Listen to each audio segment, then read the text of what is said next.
ಇನ್ನು ಮಕ್ಕಳಾಗಿಲ್ಲ ಅಂತ ಯೋಚನೆ ಮಾಡ್ತಿರೋ ದಂಪತಿಗಳೇ, ಇಲ್ಲಿದೆ ನಿಮಗೊಂದು ಸುವರ್ಣಾವಕಾಶ. ಗರ್ಭಗುಡಿ IVF ಸೆಂಟರ್ ನಿಮಗಾಗಿ ತಂದಿದೆ ದಿ ಬೆಸ್ಟ್ ಆಫರ್. ಫಲವತ್ತತೆ ಪರೀಕ್ಷೆಗಳ ಮೇಲೆ 50% ಭಾರಿ ರಿಯಾಯಿತಿ ಹಾಗೂ ಫಸ್ಟ್ ಕನ್ಸಲ್ಟೇಷನ್ ಫ್ರೀ. ತಡ ಯಾಕೆ, ಈಗಲೇ 9108910832ಗೆ ಕಾಲ್ ಮಾಡಿ ಅಪಾಯಿಂಟ್ಮೆಂಟ್ನ ಬುಕ್ ಮಾಡಿ. ನೆನಪಿರಲಿ, ಈ ಆಫರ್ ಮೇ 31, 2024 ಮಾತ್ರ.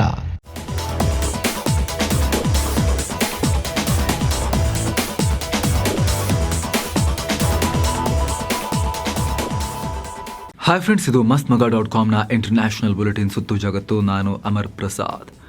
ಮಿಡಲ್ ಈಸ್ಟ್ನಲ್ಲಿ ನಡೀತಾ ಇರೋ ಇಸ್ರೇಲ್ ಹಾಗೂ ಇರಾನ್ ನಡುವಿನ ಕಾದಾಟ ಸದ್ಯಕ್ಕೆ ತಣ್ಣಗಾಗೋ ಯಾವುದೇ ಸೂಚನೆ ಕಾಣ್ತಾ ಇಲ್ಲ. ಇರಾನ್ ಮಾಡಿದ ದಾಳಿಗೆ ನಿನ್ನೆ ಇಸ್ರೇಲ್ ಪ್ರತಿದಾಳಿ ಮಾಡಿತ್ತು. ಪರಿಸ್ಥಿತಿ ಉದ್ವಿಗ್ನ ಆಗಿತ್ತು. ಇದರ ಬೆನ್ನಲ್ಲೇ ಈಗ ಇರಾನ್ ಮತ್ತೆ ಬೆಂಕಿ ಕಾರಿದೆ. ನಮ್ಮ ಮುಂದಿನ ಪ್ರತಿಕ್ರಿಯೆ ಬಹಳಷ್ಟು ಕೆಟ್ಟದಾಗಿರುತ್ತೆ ಅಂತ ವಾರ್ನ್ ಮಾಡಿದೆ. ಇರಾನ್ ವಿದೇಶಾಂಗ ಸಚಿವ ಹೊಸೇನ್ ಅಮೀರ್ ಅಬ್ದುಲ್ಲಾಹಿಯಾನ್ ಈ ಬಗ್ಗೆ ಮಾತನಾಡಿದ್ದಾರೆ. ಈ ದಾಳಿಗೂ ಇಸ್ರೇಲ್ಗೂ ಲಿಂಕ್ ಇರೋದು ಇದುವರೆಗೆ ಪ್ರೂವ್ ಆಗಿಲ್ಲ. ಸದ್ಯ ಈ ದಾಳಿ ಬಗ್ಗೆ ತನಿಖೆ ನಡೆಸಲಾಗ್ತಾ ಇದೆ. ಎಲ್ಲಾದರೂ ಈ ದಾಳಿ ಇಸ್ರೇಲ್ ಕೈಯಿಂದಲೇ ಆಗಿದ್ದು ಅಂತ ಪ್ರೂವ್ ಆದರೆ ಮಾತ್ರ ನಾವು ಸುಮ್ಮನಿರೋದಿಲ್ಲ. ನಮ್ಮ ಪ್ರತಿಕಾರ ದೊಡ್ಡ ಮಟ್ಟದಲ್ಲಿರುತ್ತೆ. ಇದು ಅತ್ಯಂತ ಕೆಟ್ಟ ಪರಿಣಾಮ ಬೀರುತ್ತೆ ಅಂತ ಎಚ್ಚರಿಕೆಯನ್ನು ಕೊಟ್ಟಿದ್ದಾರೆ. ಅಲ್ಲದೆ ಇರಾನ್ ಮೇಲೆ ನಡೆದಿರೋ ದಾಳಿಯಲ್ಲಿ ಬಳಸಿರೋ ಆಯುಧಗಳು ಯಾವುದೇ ಆ್ಯಂಗಲ್ನಲ್ಲೂ ಡ್ರೋನ್ ಥರ ಇರಲಿಲ್ಲ. ನಮ್ಮ ಇರಾನ್ ಮಕ್ಕಳು ಆಡೋ ಆಟಿಕೆ ಥರ ಇದ್ವು ಅಂತ ಇರಾನ್ ಇಸ್ರೇಲ್ ಆಯುಧಗಳನ್ನು ಕಿಚಾಯಿಸಿದೆ. ಅಂದಹಾಗೆ ಇರಾನ್ ಮೇಲಿನ ದಾಳಿಯನ್ನ ಇಸ್ರೇಲ್ ಇದುವರೆಗೂ ಒಪ್ಪಿಕೊಂಡಿಲ್ಲ. ಆದರೆ ಅಮೆರಿಕದ ಅಧಿಕಾರಿಗಳು ಇಸ್ರೇಲ್ ದಾಳಿಯನ್ನ ಕನ್ಫರ್ಮ್ ಮಾಡಿದ್ದಾರೆ. ಈ ಬಗ್ಗೆ ಅಮೆರಿಕ ವಿದೇಶಾಂಗ ಕಾರ್ಯದರ್ಶಿ ಆಂಟನಿ ಬ್ಲಿಂಕನ್ ಮಾತನಾಡಿದ್ದಾರೆ. ಯಾವುದೇ ರೀತಿಯ ಆಕ್ರಮಣಕಾರಿ ಕಾರ್ಯಾಚರಣೆಗಳಲ್ಲಿ ಭಾಗಿ ಆಗಿಲ್ಲ ಅಂತ ಹೇಳಿದ್ದಾರೆ. ಈ ಮೂಲಕ ಇಸ್ರೇಲ್ ಏನಾದರೂ ಇನ್ನೂ ಪ್ರತೀಕಾರ ತೀರಿಸ್ಕೊಳ್ಳೋಕೆ ಮುಂದಾದರೆ ಅಮೆರಿಕ ಸಹಾಯ ಮಾಡಲ್ಲ ಅನ್ನೋ ರೀತಿ ಇವರು ಹೇಳಿಕೆಯನ್ನು ಕೊಟ್ಟಿದ್ದಾರೆ. ಮೊನ್ನೆ ಕೂಡ ಬೈಡೆನ್ ಇದನ್ನೇ ನೆತನ್ಯಾಹು ಮುಂದೆ ಹೇಳಿದರು. ಇನ್ನೊಂದು ಕಡೆ ಇರಾಕ್ನ ಕೇಂದ್ರ ಭಾಗದಲ್ಲಿರೋ ಮಿಲಿಟರಿ ಬೇಸ್ ಒಂದರ ಮೇಲೆ ಸ್ಫೋಟ ನಡೆದಿದೆ. ಈ ಮಿಲಿಟರಿ ಬೇಸ್ನಲ್ಲಿ ಸೇನಾಪಡೆಗಳು ಮತ್ತು ಇರಾನ್ ಬೆಂಬಲಿತ ಅರೆ ಸೇನಾಪಡೆಗಳಿಗೆ ಆಶ್ರಯ ಕೊಡಲಾಗಿತ್ತು. ದಾಳಿಗೆ ಓರ್ವ ವ್ಯಕ್ತಿ ಮೃತಪಟ್ಟಿದ್ದು ಕನಿಷ್ಠ 8 ಮಂದಿ ಗಾಯಗೊಂಡಿದ್ದಾರೆ. ಜೊತೆಗೆ ಬೇಸ್ನಲ್ಲಿದ್ದ ಅನೇಕ ಶಸ್ತ್ರಾಸ್ತ್ರ ಮತ್ತು ವಾಹನಗಳ ಮೇಲೂ ಕೂಡ ದಾಳಿಯಾಗಿದೆ. ಈ ದಾಳಿಗೆ ಅಮೆರಿಕ ಕಾರಣ ಅಂತ ಸಾಕಷ್ಟು ಆರೋಪಗಳು ಕೇಳಿ ಬರ್ತಾ ಇದ್ವು. ಆದರೆ ಅಮೆರಿಕ ಅದನ್ನು ನಿರಾಕರಿಸಿದೆ.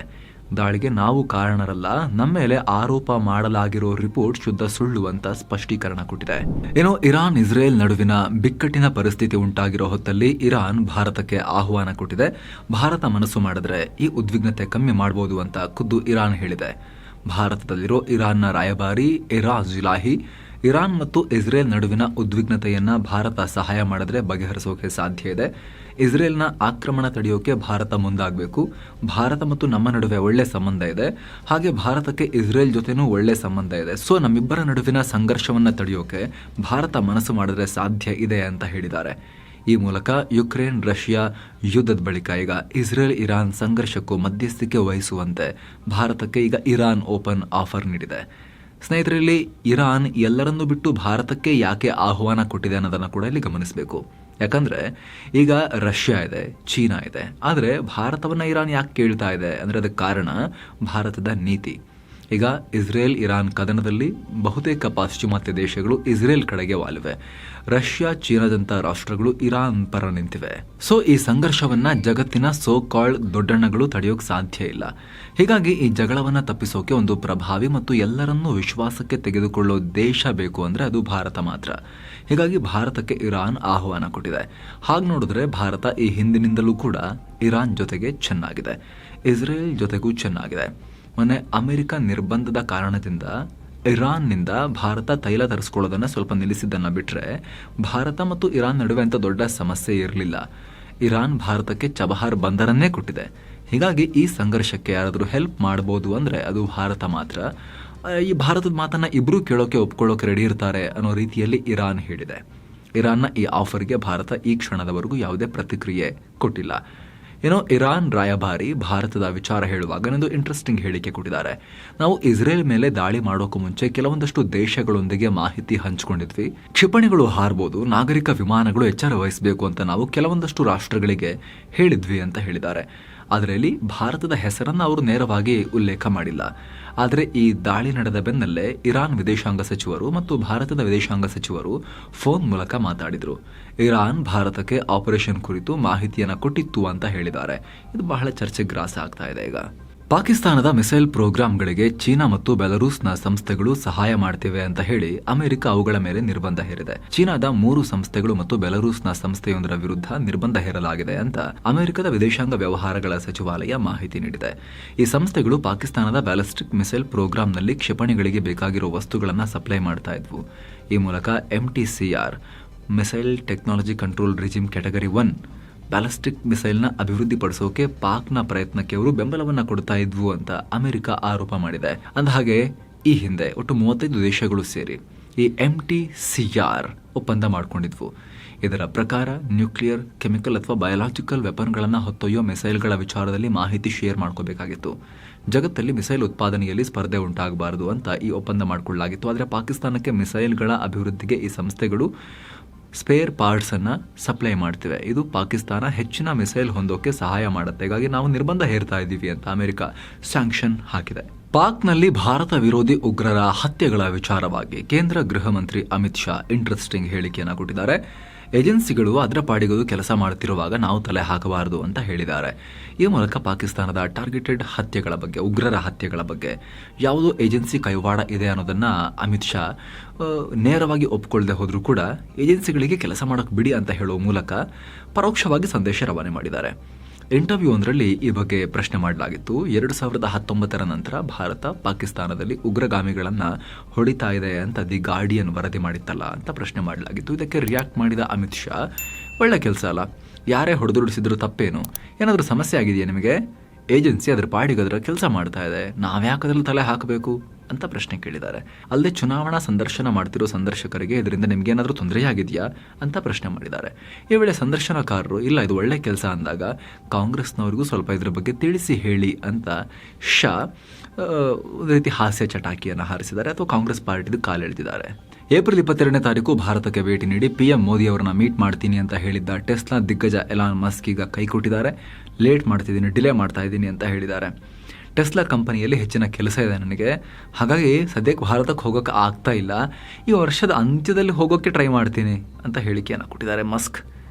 ಭಾರತದಲ್ಲಿ ಮಸ್ಕ್ ಎಲೆಕ್ಟ್ರಿಕ್ ಕಾರು ತಯಾರಿಕಾ ಘಟಕಕ್ಕಾಗಿ $2-3 ಬಿಲಿಯನ್ ಅಂದರೆ ಸುಮಾರು 25,000 ಕೋಟಿ ರೂಪಾಯಿ ತನಕನೂ ಹೂಡಿಕೆ ಮಾಡ್ತಾರೆ ಅನ್ನೋ ಲೆಕ್ಕಾಚಾರ ಇತ್ತು. ಅದರ ಭಾಗವಾಗಿ ಭಾರತಕ್ಕೆ ಭೇಟಿ ಕೊಡ್ತಾರೆ ಅಂತ ಹೇಳಲಾಗಿತ್ತು. ಇದೀಗ ಸ್ವಲ್ಪ ಲೇಟ್ ಮಾಡ್ತಾ ಇದ್ದೀನಿ, ಬ್ಯುಸಿ ಇದ್ದೀನಿ ನಾನು ಅಂತ ಮಸ್ಕ್ ಹೇಳಿದ್ದಾರೆ. ರಷ್ಯಾ ಕದನದಲ್ಲಿ ಮಹತ್ವದ ಬೆಳವಣಿಗೆಯಾಗಿದೆ. ರಷ್ಯಾ ಒಳಗೆ Tu-22M3 ಹೆಸರಿನ ಲಾಂಗ್ ರೇಂಜ್ ಸ್ಟ್ರಾಟಜಿಕ್ ಸ್ಫೋಟಕ ವಿಮಾನವನ್ನು, ಬಾಂಬರ್ ವಿಮಾನವನ್ನು ನಾವು ಹೊಡೆದುರುಳಿಸಿದ್ದೀವಿ ಅಂತ ಯುಕ್ರೇನ್ ಮಿಲಿಟರಿ ಹೇಳಿದೆ. ಈ ಬಾಂಬರನ್ನು ಯುಕ್ರೇನ್ ಸಿಟಿಗಳ ಮೇಲೆ ದಾಳಿ ಮಾಡಿಸೋಕೆ ರಷ್ಯಾ ಕಳಿಸ್ತಾ ಇತ್ತು. ಆದರೆ ನಮ್ಮ ಯೋಧರು ಅದನ್ನು ಹಿಮ್ಮೆಟ್ಟಿಸಿ ಒಟ್ಟು 29 ಏರಿಯಲ್ ಟಾರ್ಗೆಟ್ಗಳನ್ನು ಧ್ವಂಸ ಮಾಡಿದ್ದಾರೆ ಅಂತ ಹೇಳಿದೆ, ಈ ಬಾಂಬರ್ ಸೇರಿದಂತೆ. ಈ ವಿಚಾರವಾಗಿ ರಷ್ಯಾ ಪ್ರತಿಕ್ರಿಯೆ ಕೊಟ್ಟಿತ್ತು. ಘಟನೆಯಲ್ಲಿ ವಿಮಾನದ ಸಿಬ್ಬಂದಿ ಮೃತಪಟ್ಟಿದ್ದಾರೆ, ಮತ್ತೊಬ್ಬ ಮಿಸ್ ಆಗಿದ್ದಾರೆ ಅಂತ ಹೇಳಿದ್ದಾರೆ. ಇನ್ನೊಂದು ಕಡೆ ಯುಕ್ರೇನ್ ಅಧ್ಯಕ್ಷ ವೊಲಡಿಮಿರ್ ಝೆಲೆನ್ಸ್ಕಿ ನ್ಯಾಟೋಗೆ ನೀವು ನಿಜವಾಗ್ಲೂ ನಮ್ಮ ಫ್ರೆಂಡ್ ಹೌದಾ ಅಂತ ಕೆಂಡ ಕಾರಿದ್ದಾರೆ. ರಷ್ಯಾ ಜೊತೆಗಿನ ಕದನದಲ್ಲಿ ಒದ್ದಾಡ್ತಿರೋ ನಮ್ಮ ಸೇನಾಪಡೆಗೆ ಸಪೋರ್ಟ್ ಮಾಡಿ, ಶಸ್ತ್ರಾಸ್ತ್ರಗಳ ಸಪ್ಲೈ ಮಾಡಿ ಅಂತ ನ್ಯಾಟೋ ರಾಷ್ಟ್ರಗಳ ರಕ್ಷಣಾ ಸಚಿವರಿಗೆ ತಾಕೀತು ಮಾಡಿದ್ದಾರೆ ಝೆಲೆನ್ಸ್ಕಿ. ತೈವಾನ್ ನಮ್ಮ ದೇಶದ ಭಾಗ ಅಂತ ಪದೇ ಪದೇ ಕಾಟ ಕೊಡೋ ಚೀನಾ ಈಗ ತನ್ನ ಮತ್ತೆ ಪುಂಡಾಟವನ್ನ ಪ್ರದರ್ಶನ ಮಾಡಿದೆ. ಇದೀಗ ಚೀನಾದ 21 ಮಿಲಿಟರಿ ಏರ್ಕ್ರಾಫ್ಟ್ಗಳು ತೈವಾನ್ ಜಾಗದಲ್ಲಿ ಹಾರಾಟ ನಡೆಸಿವೆ. ಹೀಗಂತ ತೈವಾನ್ ರಕ್ಷಣಾ ಸಚಿವಾಲಯ ಮಾಹಿತಿ ಕೊಟ್ಟಿದೆ. 21 ಪೈಕಿ 17 ಏರ್ಕ್ರಾಫ್ಟ್ಗಳು ಸ್ಥಳೀಯ ಕಾಲಮಾನ ಬೆಳಿಗ್ಗೆ 8 ಗಂಟೆಗೆ ನಮ್ಮ ದೇಶದ ಉತ್ತರ, ನೈಋತ್ಯ ಹಾಗೂ ಮಧ್ಯ ಭಾಗದಲ್ಲಿ ಹಾರಾಟ ನಡೆಸಿವೆ ಅಂತ ತೈವಾನ್ ಹೇಳಿದೆ. ಅಲ್ಲದೆ ಈ ಬೆಳವಣಿಗೆಯನ್ನ ತೈವಾನ್ ಸೇನೆ ಮಾನಿಟರ್ ಮಾಡ್ತಾ ಇದೆ ಅಂತ ತೈವಾನ್ ಸರ್ಕಾರ ಹೇಳಿದೆ. ಅಮೆರಿಕದಲ್ಲಿ ಚೀನಾ ಮೂಲದ ಟಿಕ್ ಟಾಕ್ ಬ್ಯಾನ್ಗೆ ತಯಾರಿ ನಡೀತಾ ಇದ್ರೆ ಈ ಬಗ್ಗೆ ಟೆಸ್ಲಾ CEO ಇಲಾನ್ ಮಸ್ಕ್ ಅಚ್ಚರಿಯನ್ನು ಹಾಗೆ ವಿರೋಧ ವ್ಯಕ್ತಪಡಿಸಿದ್ದಾರೆ. ಅಚ್ಚರಿ ಯಾಕಂದ್ರೆ ಟಿಕ್ ಟಾಕ್ ಕೂಡ ಸೋಷಿಯಲ್ ಮೀಡಿಯಾ ಪ್ಲಾಟ್ಫಾರ್ಮ್, ಫೇಸ್ಬುಕ್ ಸೇರಿದಂತೆ ಎಕ್ಸ್ಗೂ ಕೂಡ ಪ್ರತಿಸ್ಪರ್ಧಿ ಸಂಸ್ಥೆ. ಸೊ ಮಸ್ಕ್ ವ್ಯವಹಾರದ ದೃಷ್ಟಿಯಲ್ಲಿ ಇದನ್ನು ಸಪೋರ್ಟ್ ಮಾಡಬೇಕಾಗಿತ್ತು, ಆದರೆ ಇದು ಆಗಬಾರದು ಅಂತ ಹೇಳಿದ್ದಾರೆ. ಟಿಕ್ ಟಾಕ್ ಅನ್ನು ಅಮೆರಿಕದಲ್ಲಿ ಬ್ಯಾನ್ ಮಾಡೋದ್ರಿಂದ ಸ್ವಲ್ಪ ಮಟ್ಟಿಗೆ ಎಕ್ಸ್ಗೆ ಬೆನಿಫಿಟ್ ಆದರೂ ಕೂಡ ನಿಜಕ್ಕೂ ಅದನ್ನು ಬ್ಯಾನ್ ಮಾಡಬಾರದು. ಹೀಗೆ ಮಾಡೋದ್ರಿಂದ ವಾಕ್ ಸ್ವಾತಂತ್ರ್ಯ ಮತ್ತು ಅಭಿವ್ಯಕ್ತಿ ಸ್ವಾತಂತ್ರ್ಯಕ್ಕೆ ಧಕ್ಕೆ ಆಗುತ್ತೆ ಅಂತ ಹೇಳಿದ್ದಾರೆ. ಈ ಮೂಲಕ ಮಸ್ಕ್ ಮತ್ತೊಮ್ಮೆ ಪೊಲಿಟಿಕಲ್ ಆಂಗಲ್ ಸ್ಟೇಟ್ಮೆಂಟ್ ಕೊಟ್ಟಿದ್ದಾರೆ. ಇತ್ತೀಚೆಗೆ ಇರಾನ್ ಸಂಘರ್ಷಕ್ಕೂ ಮಸ್ಕ್ ಪ್ರತಿಕ್ರಿಯೆ ಕೊಟ್ಟಿದ್ರು. ಮಿಸೈಲ್ ಒಬ್ಬರ ಮೇಲೆ ಒಬ್ಬರು ಹಾರಿಸಬಾರದು, ನಾವು ಬಾಹ್ಯಾಕಾಶಕ್ಕೆ ಸ್ಟಾರ್ಗಳ ಕಡೆಗೆ ರಾಕೆಟ್ಗಳನ್ನು ಹಾರಿಸಬೇಕು ಅಂತ ಹೇಳಿದರು.